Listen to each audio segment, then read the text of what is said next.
Dobar dan i dobrodošli u još jedno izdanje podcasta Joka i Zeka. Ovoga puta sami pričamo o temama koje ni same ne znamo koje su, ali sigurno će biti zanimljivo kao i uvek sa nama. Ovo je ko zna koja epizoda, a mi imamo neke teme spremne, ali pre toga špica. Daj nešto da ubrzamo špicu. Ajmo brzo.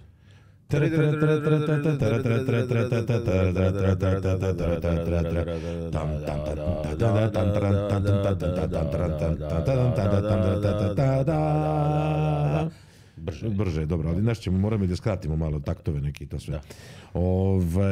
Gde si, šta ima? Pa ništa, samo neke pare, ne znam nije, samo Ali hit je bio, sećaš onog lika što je napravio, naš lik neki, kako, moj običan dan u Dubaju, mi ustanemo, siđe dole i oko na grani, dirhami neki, nabereš i on pare. kao nabereš malo para i kao vratiš se da spavaš. A nije tako.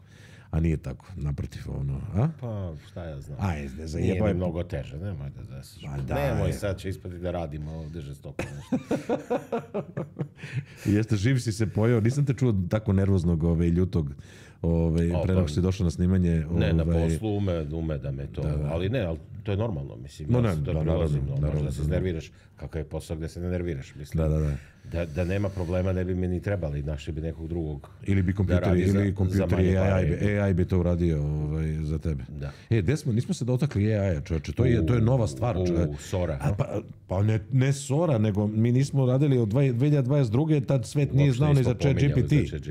Pa mislim da je to dobra tema. Pa dobro, svi pričaju o ChatGPT-u. Mislim, toliko je bilo o ChatGPT-u. Ja kad dođem na posao, sad kad dođe, koji god direktor da dođe i drži neku prezentaciju o ChatGPT. Znači, toliko je, svi pričaju o ChatGPT-u. A šta oni pričaju kako možemo da primenimo? Mislim, kad nemaš ono nešto da treba drži prezentaciju, nemaš šta da pričaš, ono neka kao šta će da se dešava, svi krenu u ChatGPT i nešto mi je već dosadilo. Pravo da kažem, svi pričaju o tome. Mislim, jako je koristan, ja ga koristim non stop. Ja ga koristim za mailove, poruke, obične. I za poruke. Da.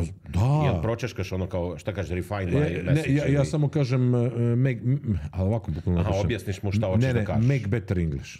A bukvalno te reči napišem, make better English. Znači, i onda mu otkucaš i otkucam poruku i on to upakuje, onda mu kažem, mislim da ono što ljudi propuštaju malo da popričaju duže s njim, uradi ovo, uradi ono i to se.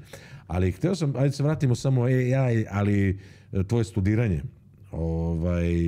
Ti si mi rekao da li ti je to bio diplomski rad ili neki praktični deo ispita ili nešto? Ne, ja sam to radio sa strane. Mislim, kad si ti studirao? To je 1923. četvrta. Pa posle onog posle velikog rata. Posle balkanskog, drugog balkanskog rata. ETF si studirao, tako? Da. I bio si, pazi, čovjek Štreber. 1300 kaplara, iz te ekipe sam bio. 1301. kaplar na ETF-u. Bio sam Štreber, jesam. Dobro, voleo sam ja to što, mislim, voleo sam to da učim. Nije to bilo da što sam ja nemoj neke, ne znam, nijakakve planove, nego voleo sam, stvarno mi je bilo interesantno, mislim. I to mi je pomoglo, nisam ja nešto mnogo vredan. Ali, da, učio sam, prišao mi je neko sa filozofskog fakulteta kao hoće da prave za decu za ostalo u razvoju te neke uređaje koji će kao da budu nešto. Mislim, onako neka generalna ideja. Nije se znalo šta, nije znalo ništa. Oni su doveli neki Italijane koji su baš pravili taj neuralne mreže. I pravili su neke stvari. Bešale 94. To je kraj tvojeg studiranja, jel? Nije, ja sam završio 96. u novembru. 94. tako ne bilo. Znači negde sred tvojeg. Da, pošto mislim da ti je bio diplomski. Ono otvoreno društvo, seća se otvoreno društvo. Oni su taj fond je to sponzorisao, čak sam upoznao ovog, zaboravio se kako zove, koji je glavni tog otvorenog društva.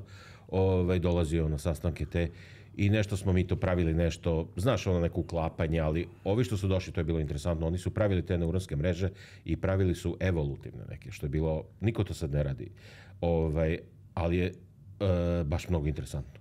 Znači, ti sad kako to funkcioniše, ti imaš te neuralne mreže i onda ih sad su to toliko unapredili, prave i čipove za to i sve živografičke procesore. Nvidia, da. Nvidia je postala najbogatija firma na svetu. Ali to je ta kalkulacija ti neuronskih mreža i sad ti optimizuješ tu neuronske mreže, kad je učiš šta da radi, ti ju optimizuješ. Znaš, tad je to, sve si morao da kucaš sam kod i to. Ali oni su pravili to optimizacija koja sad oni već su razrađeni, ima 5 algoritama, 6 koji su fenomenalni i sve. Sada ti oni, tada su oni pravili evolutivni. Znači naprave, na primjer, slučajno neku neuronsku mrežu, pa onda kao koja duže preživi, ona pravi nove kopije svoje i malo ih mutira, pa i ti gledaš, znači napravili su... Dve tačkice nešto idu. Ti gledaš, nakon nekog vremena one nauče bukvalno. Znači pravili su, na primjer, neke virtualne kao životinje koje idu i sad bez veze idu brandom okolo, znaš. I onda, po ekranu što I kao nakon nekog vremena umro. Sad ova koja slučajno pojede nekog, znaš, ona kao... Postaje jača, duže živi i onda ona kao nakon nekog vremena svaka se u stvari razmnožava, malo samo promjena u tim konfiguraciji neuronske mreže i ti stvarno vidiš nakon ne znam koliko generacija, ostaviš preko noći, ujutro dođeš i ti vidiš da oni love sada. Znači kada vide tu drugu životinju, oni idu za njom. Znaš, mislim, baš interesantno. Mislim, to ja znam kad sam to video, šteta što nikad se nisam bavio tim dalje, mislim, ali znam da sam se oduševio i pravio sam i ja to. Mislim, znam to da napravim. Ali stvarno je revolucija na nivou, baš ne znam sa čime. Mislim da bi poredio internet i ne internet. Mislim da je revolucija na tom nivou. Tako je.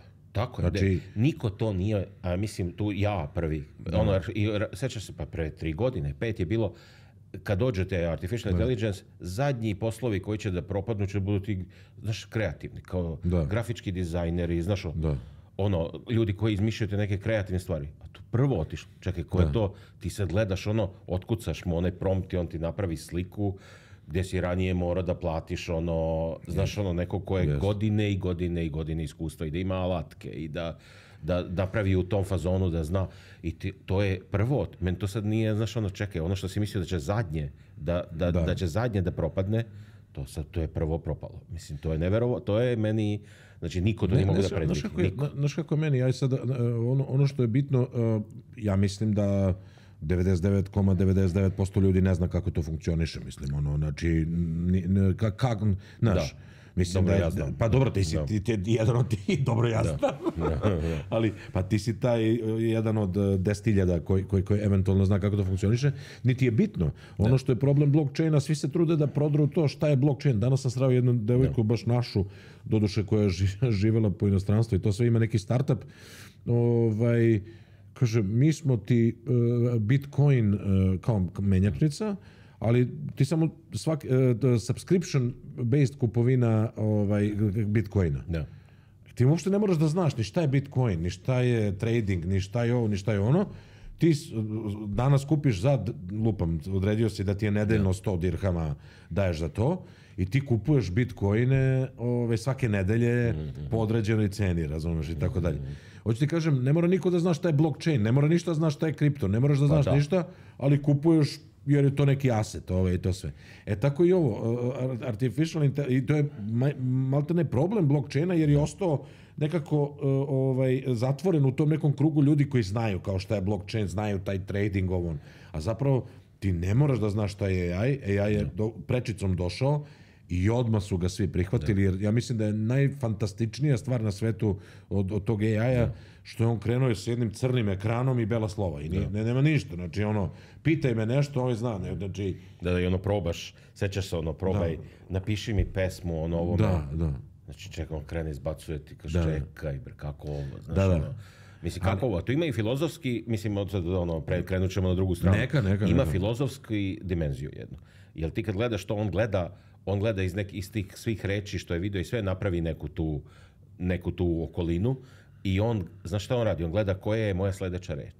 S kojom verovatnoćom bi trebala sljedeća reč da bude i bira najverovatniju reč. Tako, mislim, mnogo banalizujem, ali to je meni, ja kad gledam šta on proizvodi i ja sad gledam da u stvari mi verovatno tako funkcionišemo. Imamo neke, da. Sad kad pričamo, ti kad pričaš, tebi sad to automatski, ali u stvari ti iz svog iskustva gledaš tu sljedeću reč, jer on to radi, bukvalno, mislim. I ti kažeš shvata kontekst. Mislim, znaš, to je nama nezamislivo da neka mašina može shvati kontekst. Ali sve se svodi na matematiku. Na matematiku, na predikciju sljedeće reči, verovatnoću koja to ide. To te ubiju pojam. Mislim da smo mi algoritmi. I dobro što znamo mi, nego ti je uvek kad se setiš toga... Pa tebi su uvek pričali iz nekog jezika, ti otprilike 150-200 reči koristiš maksimalno dnevno. Tako to. Znam arapski preko 200, ali ne umem ništa da kažem. Mabruk, dobro. Ali evo recimo pomenuli smo, znači koristimo za mailove, za poruke, za postove na Instagramu, na društvenim mrežama. Ima to sad, ali ima načina da se to, sve se rešava promptom i to je onaj čuveno zanimanje prompt inženjer, to je u jednom trenutku bilo kao wow, kao naši to sve. Ali zašto si ti? Ti si koristio taj neki TinyML, odnosno za... Meni to bilo interesantno, naravno ja ništa ne radim iz nekih, mislim imam ja tu neke ideje, ali više radim zato što mi je interesantno. Meni to TinyML je vrlo praktičan, znači nije taj neki nivo, jer ovo sve što gledamo i ChatGPT, pa i ovu, kako se zove, Siri i sve ostalo, to sve ide u cloud. To su ogromne mašine koje sede negdje u Americi ili nije bitno, serveri neki ogromni koji imaju te mehanizme. Jedino što se lokalno detektuje je kad kažeš hey Siri. U stvari sad će vjerojatno da triggeruje ljudima koji slušaju. Kad to kažeš, to se... Google. To se radi lokalno. To se radi lokalno. To radi imaš tu. Prepoznavanje tog glasa. To je taj njema. Znači on ima ograničenje da može samo da te neke, da kažem, jednostavne stvari radi, ali zato ne treba mu internet, troši minimalnu bateriju, ništa. Sve neki mali procesorić može da radi. Ima tu gomilu primjena, mislim. Sad mi smo učili praktično, na tome sam upisao taj Harvard, ima Harvard X, to je online. TinyML je Tiny Machine Learning, je li tako? Tiny, to znači mali, da. I to je zapravo kako da iskoristiš mogućnosti tih nekih modela, je li tako? Ti istreniraš ga normalno. Ali na nekoj maloj mašinici, znači na tom, kako se zove, Raspberry Pi. Na Raspberry Pi, na Arduino, malo mikro. Ti napraviš normalnu mrežu, pa onda imaju te tehnike, gledaju koje mogu da skinu da se mnogo ne svani accuracy. Ima tehnika kojom to ideš. Ali što je suština? Znači ti sad napraviš na tome da on nešto može da prepozna situaciju. Prava prednost je to što ne moraš da imaš internet. Znači što instant odmah se radi na tom mikroprocesoru. Jer ovo sve što ti kažeš sad on ode negde na cloud pa ti on vrati. Nije to loše. Samo kažem, ima gomila aplikacije gdje ti to smeta. Naprimjer, naprimjer ove što sam ja pravio aplikaciju, to je bilo deo tog našeg ispita, je da ti detektuje da li imaš masku ili ne. Znači to je jedno, znači kameru povežeš sa 25 kablova sa Arduinom i onda istreniraš tu mrežu na kompjuteru pa je prebaciš na taj procesor i onda okreneš i on ako nosiš masku on ti upali zeleno, ako ne nosiš masku on ti upali crveno. Naprimjer, to je neka aplikacija i ne mora ništa, jedan mali Arduino koji košta $50, razumeš što radi. Onda detekcija da kažeš, naučio sam ga da na srpskom kažeš 1, 2, 3, 4 do 10, mada do 8 je kao relativno Arduino može da postigne i onda da raditi s tim šta hoće, može da ti triggeruje neke stvari ili da mu kažeš da, ne, znaš znači slike kao neke... inteligentni prekidač može da bude tako. Ali znaš da je, na primjer, ja sam baš razmišljao o ovoj mojoj industriji, on bi mogao da se istrenira da lokalno da detektuje, na primjer, koje je starost nekog ko gleda. Na primjer, sad kad imaš content, na primjer, u muzejima. Dobro. Znači, drugačiji može content da bude ako gledaju deca, ako gledaju stariji, ako gledaju deca i stariji, ako gleda porodica, ako gleda... Znaš, bukvalno, eto, to, na primjer, može da se relativno lako znači, samo da pojasnimo, znači, tvoja firma, između ostalog, radi i pogotovo bivša firma je radila muzeje i to sve. I sad, hoće kažeš da ugradiš taj jedan mali TinyML sa kamericom, da vidiš da li stari ili mlađi ljudi napraviš neku statistiku. Ne samo statistiku, nego drugačiji im stvar pokazuješ. Ti možeš da kažeš, čekaj, ove porodica, ne smemo da im, mogu da im isečem. Razumiješ, možeš bukvalno, to su samo neke ideje koje su mi padale na pamet. Napravio sam blog, pišem, pa ću da ga objavim na LinkedInu. Već sam ga napisao, nego samo hoću da dodam još nešto što je vezano za firmu. Ali to je baš ukvalo gde sve mogu te aplikacije da se nađu za taj TinyML u audiovizualnoj industriji. Fantastično. A da snimiš neki video možda? Pa imam znaš da sam pravio onaj Squad Sense.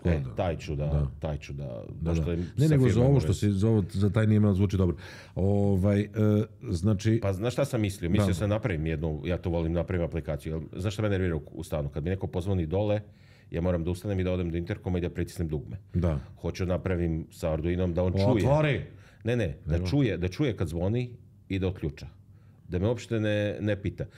Ali mora da detektuje. Probao sam napravim bez toga, pre 2-3 godine. To može u Dubaju, ne može da otvori vrata kogod ti pozvoni, šta? Šta ima veze? Nema veze. Ja mogu da ga aktiviram sa mobilnom, to ću napraviti da mogu da aktiviram, da je on aktivan kad hoću da me uključava stalno, a kad neću, znači kad sam kući neka aktivira automatski to, kad nisam kući da ne aktivira. To lako napraviti. To imam već za kamere i sve, kad izađem iz kuće. Znači kad čuje zvuk da on otvori vrata. Kad čuje taj zvuk. Znači moraš da istreniram neuronsku mrežu da samo taj zvuk, da ne reaguje na klima kad se uključi ili kad neko nešto kaže i to. Ja sam baš primene neke, ja sam, što kažeš, istrenirao, ali to sad cloud sistemi, to je sad potpuno, jer sad ChatGPT dozvoljava da ti njega napuniš nekim podacima i napraviš svoj GPT, znači, i ja sam za 2 firme za koje radim. Jesi to probao? Da, fantastično, pa evo danas mi je pomogao. To nisam, ali to je interesantno. Pa ne, ali imaš, samo tamo, bukvalno uliješ mu 3 dokumenta, koliko hoćeš, 20 dokumenta o nečemu. U onaj samo liniju jednu, jel? Ne, imaš da uploaduješ dokumenta. Dobro. Uploaduješ, kad praviš taj custom GPT, i pitaš ga, i sad on sažvaće ta dokumenta, i prihvati ih, tvoj je, on ga ne deli sa celom mrežom, znači to, tvoje, i tebi sad treba nešto u toj firmi. Evo, ja sam danas pitao, a koja je uloga Media i Comms departmenta u toj firmi? On mi je rekao, to je to, i ja rekao, super, evo za PowerPoint prezentaciju i napraviti ludilo. I na kraju krajeva sad je mnogo cool, sad kad me neko pita, ali imaš prezentaciju? Nemam prezentaciju, ali imam ChatGPT. Ask me anything o tom projektu.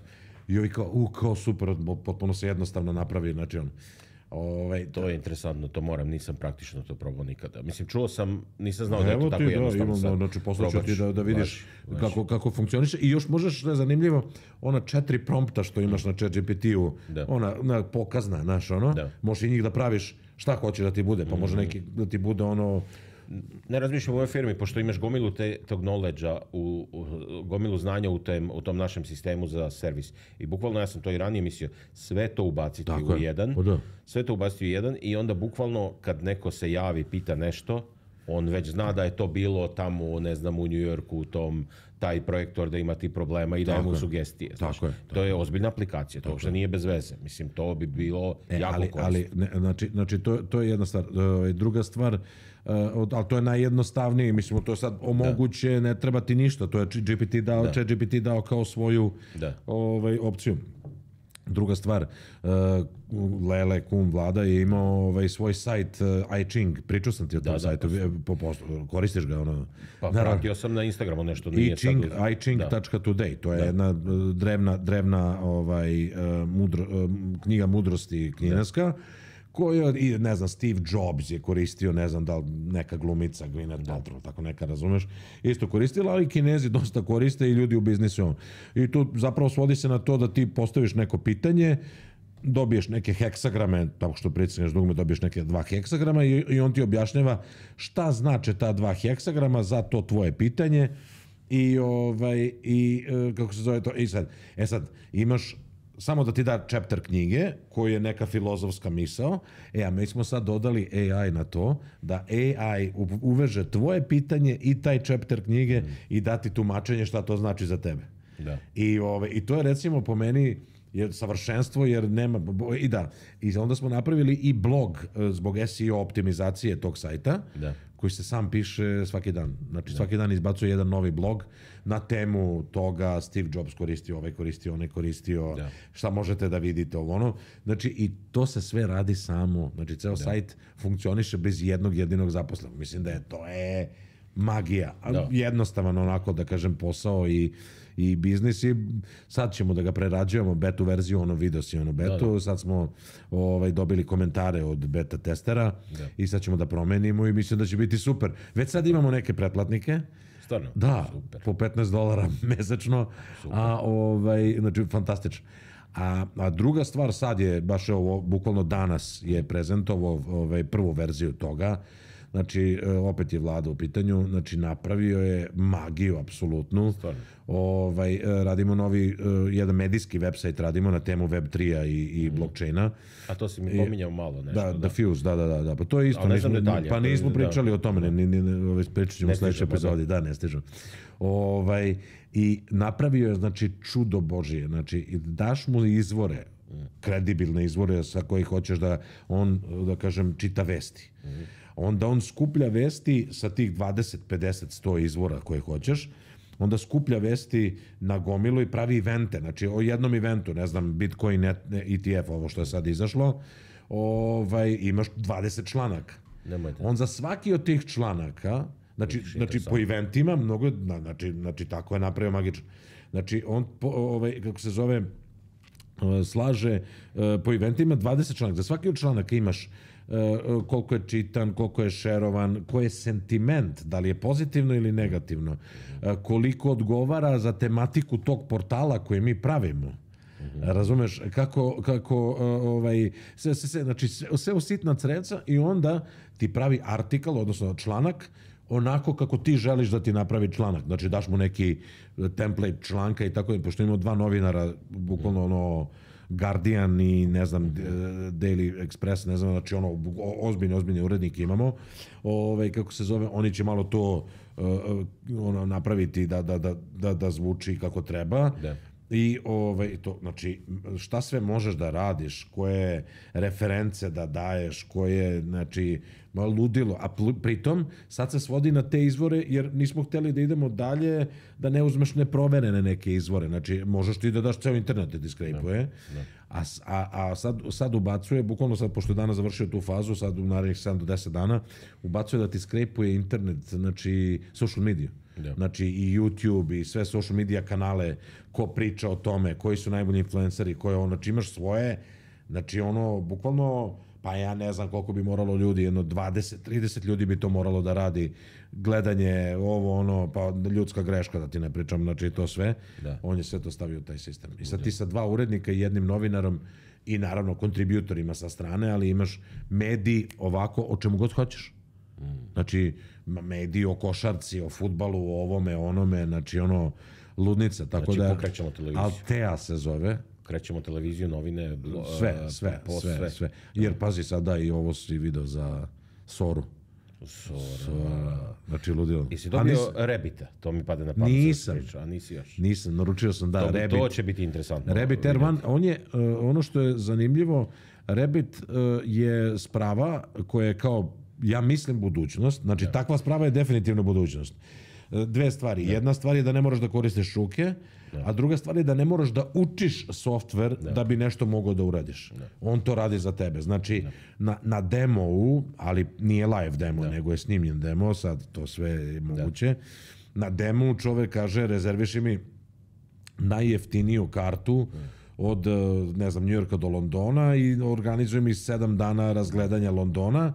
I onda ona da mu ono i on kaže, dobro, smanji malo, neću baš toliko da šetam, hoću više da gledam istorijske stvari. Sve mu govoriš i on ti to radi. I sad, za razliku od ovog Neurolingual sistema, ovo je Large Action Model se zove, LAM, koji ti bukira kartu. Da. On sa tim čim ima interfejs već, a možeš da ga obučiš za nešto. Znači, možeš da mu kažeš, ovako, ja klikćem, odem na sajt i kliknem tu, da bi naručio, ovde kliknem ovo i on ti na osnovu toga naučiš ga da on to radi. Ne, ali to je budućnost, to je ono svi što su pričali. Znači, sljedeći stepen, posle ChatGPT, ali ti sad kažeš, video si one snimke, kažu, hoću da uložim $1000, šta bi trebao da radim? I on ti kaže, uradi to i to. I onda ima one snimke gde su ljudi to radili i stvarno zaradili. Ali sad budućnost je da ti kažeš, imam $1000, hoću da uložim, uradi mi. Znači, on da ti ulaže, da ti menja, da ti ta mašina, znači... A pričaš o tradingu ili pričaš o biznisu generalno? Ne, o svemu, da će jednostavno sljedeći stepen tog artificial intelligence je da krene u akciju, da radi stvari. Ne samo da, znači... Da ti predlaže, pa ti moraš radiš. Da ti predlaže, pa ti radiš, mislim, to je sad ljudima trenutno nezamislivo, ali to je sljedeći stepen. Pa znaš, ali gledaj, što bi ti, recimo, da naručiš Uber, potrebno ti je, znači, da ideš na aplikaciju, da zoveš, da pokažeš mu na kojoj si lokaciji, da ovo, da ono. Tu su sve neke stvari koje može da on uradi i navodno radi.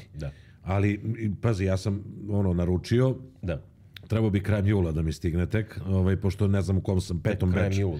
Pa da, ja sam u 5. beču, tom nekom ne znam ja. Dobro, baš je jeftino i pa nema $200, pa $200 je, da. I kako to bez subscription? To mi nije... Pa očigledno zato što je novi proizvod, očigledno imaju dobre financije, nije im cilj da zarade od toga, mislim, nema šanse da zarade od toga. Da. Mislim, to nije zarada, to je... ali je to nešto otvara nova vrata. Da, možda na transakciju. Mislim, bit će tu tek proizvoda koji će da budu. To je nešto novo. Nikada ne... Baš me interesuje kad dobiješ i malo kad budeš vežbao, baš bi bilo dobro da pokaš. Zajedno ćemo u podcastu baš je dobro. Da, eto, ceo podcast nam ode na AI, znači imamo, koliko smo, 20 tema smo pročešljali, ali da, dobro, bit će prilike, tako da, naprećemo, dobro, ništa, da se pozdravljamo polako s ljudima, hvala vam puno što gledate Joka i Zeka podcast, subscribe-ujete se, imamo na kanalu 2500 subscribera, nije to loše, na Birou. Na Birou, ali sad ćemo da krenemo ponovo i te biro priče, naših ljudi i tako dalje, tako da ću aktivirati kanal, bit će to zanimljivo, a do tada pratite portal našbiro.com i pratite Joku i Zeku kad god se setimo da snimimo podcast. Ovo je 5. epizoda, znači znamo u novom serijalu, znamo da imamo 5, ali sledeće nedelje snimamo. Trebalo bi 4, samo nemoj kasniš, molim te, znači ovo stvarno nema. Mora neki rade ljudi. Rade bre ljudi. Pozdrav.